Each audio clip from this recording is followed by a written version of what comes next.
ಇವತ್ತು 50 ಕೋಟಿ ಅಂತಕ್ಕಂಥ ನಿಖರವಾಗಿ 50 ಜನರಿಗೆ ಅಂತಕ್ಕಂಥ ನಿಖರವಾಗಿ ಹೇಳ್ತಾ ಇದ್ದಾರೆ.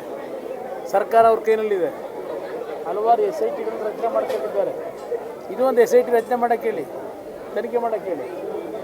SIT ಬಹುಶಃ ಈ ರಾಜ್ಯದಲ್ಲಿ ಇಷ್ಟೊಂದು SITಗಳ ದಾಖಲೆಯ ರಚನೆ ಬಹುಶಃ ರಾಜ್ಯದ ಇತಿಹಾಸದಲ್ಲ, ದೇಶದ ಇತಿಹಾಸದಲ್ಲೇ ನಡೆದಿಲ್ಲ. ಪ್ರತಿಯೊಂದಕ್ಕೂ SIT ಅದರಿಂದ ಇದಕ್ಕೂ ಒಂದು SIT ಮಾಡಲಿ. ಇಲ್ಲೇ ಇದ್ದರೆ ಮುಖ್ಯಮಂತ್ರಿಗಳ ಮತ್ತು ಅವ್ರ ಸಚಿವ ಸಂಪುಟದ ಮಂತ್ರಿಗಳ ಹೇಳಿಕೆಯನ್ನು ಜನತೆ ಇವತ್ತು ಇದು ಒಂದು ರೀತಿಯ ಅವರ ನಡವಳಿಕೆಗಳ ಬಗ್ಗೆನೇ ಜನಗಳಲ್ಲಿ ಹಾಸ್ಯಾಸ್ಪದ ಆಗ್ತದೆ. ಈ ರೀತಿ ಹೇಳಿಕೆ ಕೊಡ್ತಕ್ಕಂಥ ಸರ್ ಜಮೀರ್ ಅವರು ಸರ್ ನಿಮ್ಮ ಬಗ್ಗೆ ವರ್ಣಭೇದ ನೀತಿ ಅದ್ರ ಬಗ್ಗೆ ಮಾತಾಡ್ತಾರೆ. ಅದೆಲ್ಲ ಈ ಚರ್ಚೆ ಬೇಡ. 23 ಕಳೀಲಿ, 23 ಚರ್ಚೆ ಮಾಡಿ. ನೀವು ಅವ್ರನ್ನ ಕುಳ್ಳ ಅಂತ ಕರೆದಿದ್ರಿ ಅಂತ ಹೇಳಿ ಅವ್ರು ಮಾತಾಡ್ತಾರೆ. ಯಾವಾಗ ಅವ್ರು ಹೇಳ್ತಾರೆ ಸರ್ ಅದು ಆ ತಾಯಿ ಮುಂದೆ ನಿಂತಿದ್ದೇನೆ. ಒಂದು ಬಾರಿ ನಮ್ಮ ಈಗಿನ ವಿಧಾನ ಪರಿಷತ್ತಿನ ಸ್ಪೀಕರ್ ನನ್ನನ್ನು ಕುಮಾರ ಅಂತ ಸಂಬೋಧನೆ ಮಾಡಿದ್ರು. ಆಗ ಅವ್ರನ್ನ ಹೊಡಿಲಿಕ್ಕೆ ಹೋದಂಥ ಗಿರಾಕಿ ನಾನು ಕರಿಯ ಅನ್ನಿಸ್ಕೊಂಡು ಇವ್ರ ಜೊತೆ ಕುಳ್ಳ ಅಂದ್ಕೊಂಡು ಏನು ಇದು ಮಾಡಲಿಕ್ಕೆ ಏನು ಆ ರೀತಿಯ ಒಂದು ವಾತಾವರಣದಲ್ಲಿ ಬಂದಿರೋವನ್ನ. ಇಲ್ಲಿ ಈ ಪ್ರಶ್ನೆ ಇದೆಯಲ್ಲ, ಅವರ ಮಾತುಗಳು ಅದು ಅವ್ರ ಸಂಸ್ಕೃತಿ ತೋರಿಸುತ್ತೆ, ಸಂಸ್ಕೃತಿಯನ್ನು ತೋರಿಸುತ್ತೆ. ಈ ಸರ್ಕಾರಕ್ಕೆ ಏನಾದರೂ ಮಾನ ಮರ್ಯಾದೆ ಇದ್ದರೆ ಅವ್ರು ಹೇಳಿದ್ರಲ್ಲ, ಅವರಿಬ್ಬರು ಭಾಳ ಆತ್ಮೀಯರು.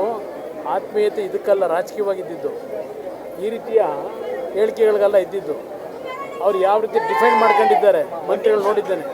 ಮುಖ್ಯಮಂತ್ರಿಗಳು ಮತ್ತು ಉಪಮುಖ್ಯಮಂತ್ರಿ ಎಲ್ಲ ಯಾವ ರೀತಿ ಗೃಹ ಸಚಿವರು ಯಾವ ರೀತಿ ಇವತ್ತು ಡಿಫೆಂಡ್ ಮಾಡ್ಕೊಂಡಿದ್ದಾರೆ. ಅವ್ರಿಗೇನಾದರೂ ಮಾನ ಮರ್ಯಾದೆ ಇದ್ದರೆ ಎಂತೆಂಥ ಕೇಸ್ಗಳಲ್ಲಿ ಕೇಸ್ ಹಾಕಿದ್ರು, ಅಮಾಯಕರ ಮೇಲೆ ಕೇಸ್ ಹಾಕಿ ಜೈಲಿಗೆ ಕಳಿಸ್ತಾರೆ ಇಂಥ ಹೇಳಿಕೆಗಳಿಗೆ. ಈ ಸರ್ಕಾರಕ್ಕೆ ಏನಾದರೂ ಮಾನ ಮರ್ಯಾದೆ ಇದೆಯಾ?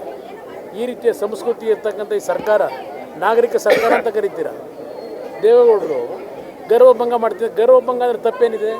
ಏನದು ಇದ್ರ ವರ್ಡ ಅದು ಗರ್ವಭಂಗ ಅಂತಕ್ಕಂಥದ್ದು? ಸೊಕ್ಕು ಮುರಿತೀನಿ ಅಂತಕ್ಕಂಥದ್ದು ಅದೇನು ಇದರ ವರ್ಡ ಅದು? ಈ ಥರ ಇವ್ರ ಹೇಳಿಕೆಗಳಿದೆಯಲ್ಲ, ಅನ್ಪಾರ್ಲಿಮೆಂಟೇನಿಲ್ಲ, ಇಲ್ಲಿ ಇವ್ರ ಹೇಳಿಕೆಗಳಿದೆಯಲ್ಲ, ಕೊಂಡ್ಕೊತೀನಿ ಅಂತಕ್ಕಂಥದ್ದು ದುಡ್ಡಿನ ಮದ. ಯಾವ್ಯಾವ ಸಂದರ್ಭದಲ್ಲಿ ಯಾವ ಟೈಮಲ್ಲಿ ಕಾಲಿಡಿದ್ರು ಏನೇನು ಅವೆಲ್ಲ ದೊಡ್ಡ ಇತಿಹಾಸಗಳಿದೆ. ಎಲ್ಲೆಲ್ಲಿದ್ರು ಇವರೆಲ್ಲ. ನಾನು ರಾಜಕೀಯವಾಗಿದ್ದಂಥದ್ದು, ವೈಯಕ್ತಿಕವಾಗಲ್ಲ, ರಾಜಕೀಯವಾಗಿದ್ದಂಥದ್ದು. ಯಾರಾದ್ರೂ ಆ ರೀತಿ ಮಾತಾಡ್ಲಿಕ್ಕೆ ಸಾಧ್ಯವ? ಚಲೋ ಯಶಮ್ ಏನು ಹೇಳ್ತಾನೆ? ಏನು ಚೆಲುವ ಅಂತ ಕರಿಬೇಕಿತ್ತ? ಚೆಲುವ ಅಂತ ಕರಿತೀರ ನಿಮ್ಮನ್ನ ಅಂತ ಕೇಳ್ತಾರೆ. ನಾನು ಹೇಳಿದ್ನಲ್ಲ, ಸ್ಪೀಕರು, ವಿಧಾನ ಪರಿಷತ್ ಸ್ಪೀಕರು ಹೊರಟ್ಟಿಯವ್ರಿಗೆ ಯಾಕೆ ಹೊಡಿಯೋಕೆ ಹೋದ್ರಿ? ವಿಧಾನ ಹೊರಟ್ಟಿಯವ್ರು ಕೇಳಿ ಹೊಡಿಯೋಕೆ ಹೋಗಿದ್ರಲ್ಲ, ಯಾವ ಕಾರಣಕ್ಕೆ ಹೊಡಿಯೋಕೆ ಹೋಗಿದ್ರು? ಇದು ಈ ರೀತಿಯ ಹೇಳಿಕೆ ಇದೆಯಲ್ಲ, ಅವರ ಒಂದು ಕಲ್ಚರ್ ಏನಿದೆ ತೋರಿಸಿದಲ್ಲಿ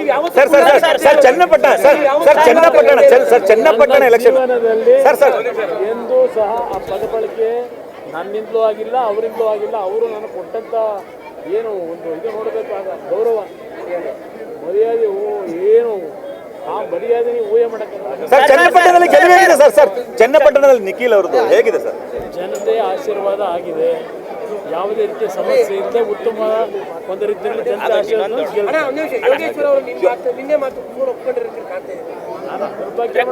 ರಾಜಕೀಯ ಏನು ನಡೆದಿದೆ ಅದನ್ನು ವಿಶ್ಲೇಷಣೆ ಮಾಡಿದ್ದಾರೆ. ಅದ್ರ ಬಗ್ಗೆ ನಾವು ಹೆಚ್ಚಿನ ಮಾತು ಕೊಡೋದು ಬೇಡ. 23ವರೆಗೂ ಜಮೀರ್ ಅವ್ರ ಸ್ಟೇಟ್ಮೆಂಟ್ ನಿಖಿಲ್ ಅವ್ರಿಗೆ ಪ್ಲಸ್ ಆಗುತ್ತಾ? ಅದಕ್ಕೇನು ಸಂಬಂಧ ಇಲ್ಲ, ಹೇಳಿಕೆಗೂ ಅದಕ್ಕೂ ಸಂಬಂಧ ಇಲ್ಲ. ಅದ್ರ ಕಲ್ಚರ್ ಏನೋ ತೋರಿಸಿದೆ. Thank you.